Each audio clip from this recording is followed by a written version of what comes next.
all the clashes, all the problems of human beings are because they are not what they talk. Ideals are out of their life.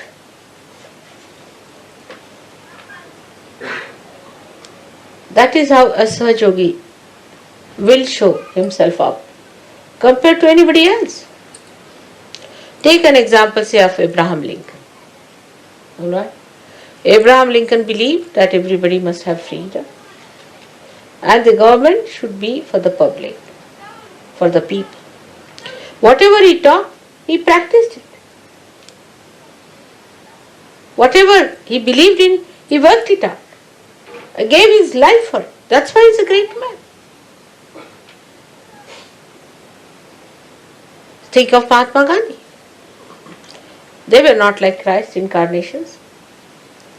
Think of any great man. Think of Shivaji Maharaj. Any one of the saints. They were human beings. But once they knew this is the principle on which we have to live, they become one with the principles. They do not compromise.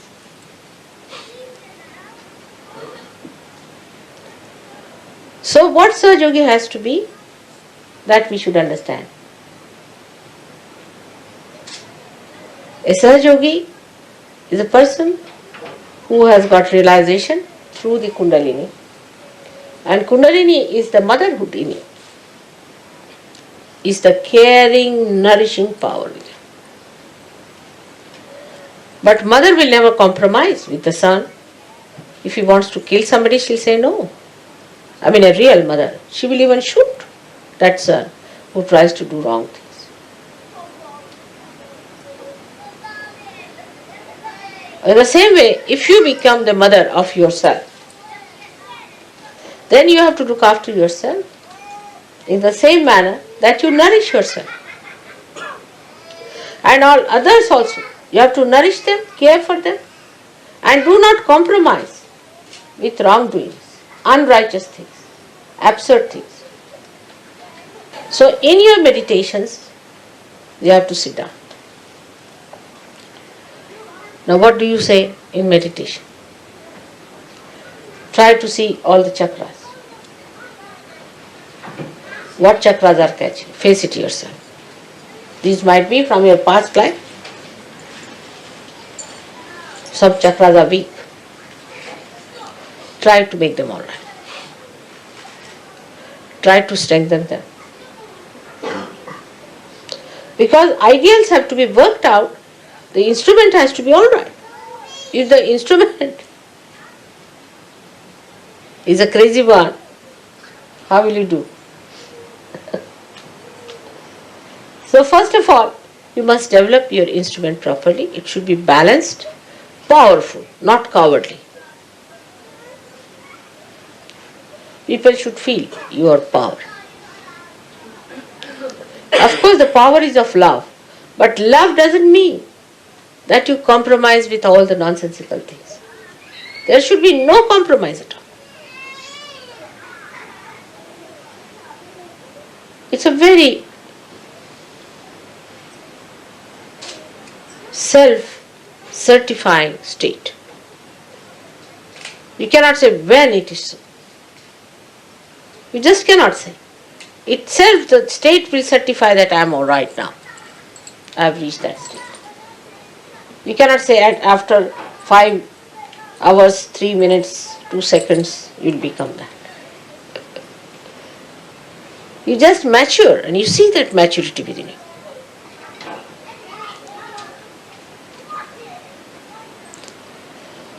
Once you understand that unless and until you become your ideals, you are not a Sahajogi.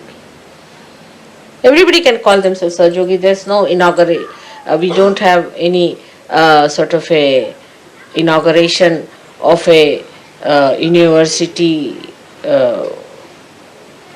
where people can come and get their degrees and diplomas. All right, you are certified twice born. There are some who are several times twice born. They are twice born today, tomorrow they are not. Then again they come twice born, again twice born. Some of them can be 108 times twice born in surgery. And even then they are not certified. So you have to give yourself a certificate. There is no university to do that. You have to understand yourself. What are your problems? Why you are behaving like that? You treat yourself as a child. When it is needed, you have to rebuke yourself. When you have to glorify, you should glorify yourself. So now you separate.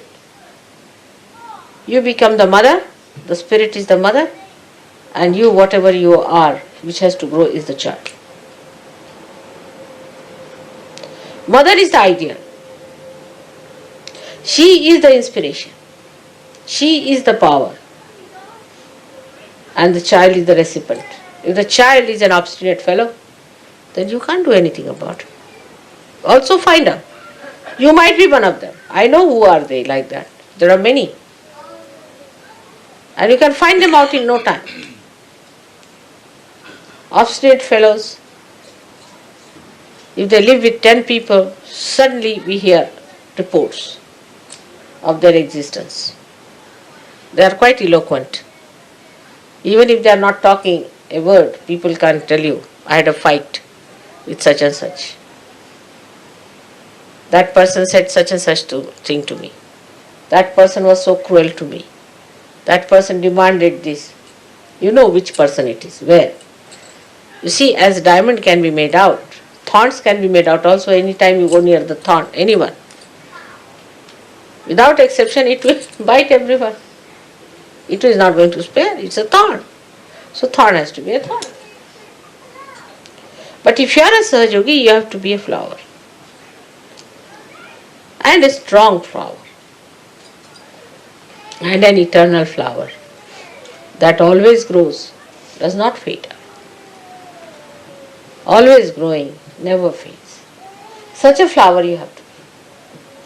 Then you will be surprised that you do not get into a trip of ego, neither you go into a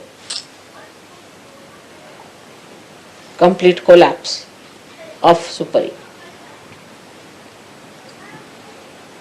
So much you know that any one of you can be called as a scholar, I can tell you. I mean, so many times people have asked me, are they all scholars that you have, your disciples? You know so much more than any saint ever knew, I can assure. But you know only in the brain, outside. It's all blah, blah, blah. It comes to the brain, you use it to show off to others, and finished. It doesn't even settle down there. Then how will it go to the heart? So everybody is talking big. They can impress people. I mean, if some journalists come here, they'll be so impressed by the Sahajogis. So many wise men in England sitting down here. But you laugh at yourself. You have known all this because I have been speaking too much. Also, the spirit is shining. Let your spirit shine in such a way that people know this is a man who is completely integrated. The spirit, the talk, the behavior, the life itself is completely integrated. And this is what is Sahasrara. So if there is no integration, you have not achieved your Sahasrara.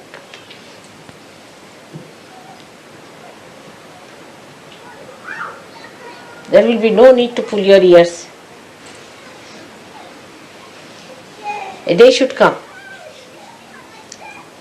when you all will raise your heads with great pride and glory. Because your ideals will shine like ornaments. I want to say those days when all those who claim to be Sahajogis become that. That's the most important thing. All other things are useless. Getting an ashram, getting this, doing that. Forget it.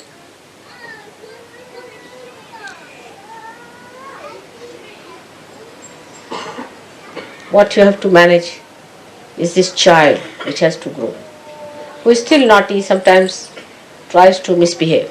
Now put it right. You give it a name. You call yourself a Sahajogi, and that child as Mr. X, Mr. Y, whatever your name has been. And always try to tell, now will you behave yourself? Get up in the morning, have your bath, sit down for meditation. I feel lazy, the child says I can't. Then you accept the child. Then the child will become the mother and you will be losing your powers. Excuses. The child knows, very intelligent. It's a very clever child. Extremely intelligent, knows how to deceive you. But the child also knows innately what it needs. If it comes to know that the mother in you has developed that personality, then it accepts mother's personality.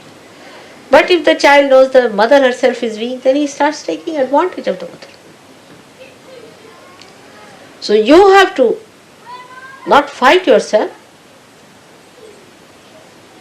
but to tame. And this is very easy. You start enjoying it, looking at yourself. Oh, Mr. So and so. Then you won't be angry. I know how to handle you. You are hiding behind there, alright? Giving excuses.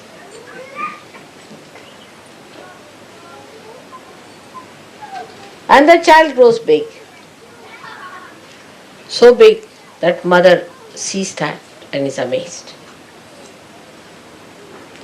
Like in Sri Krishna's childhood, the mother was Yashoda and the child was Sri Krishna. It's very symbolic. And he used to play very naughty tricks. And she said, you went and ate that mud from there. I know you have eaten. He said, how can I eat? How can I can't even go out of the house. I'm sitting down here. Where is the mud? How can I eat? You did eat, I know you have eaten. So, better show me your mouth. He says, really?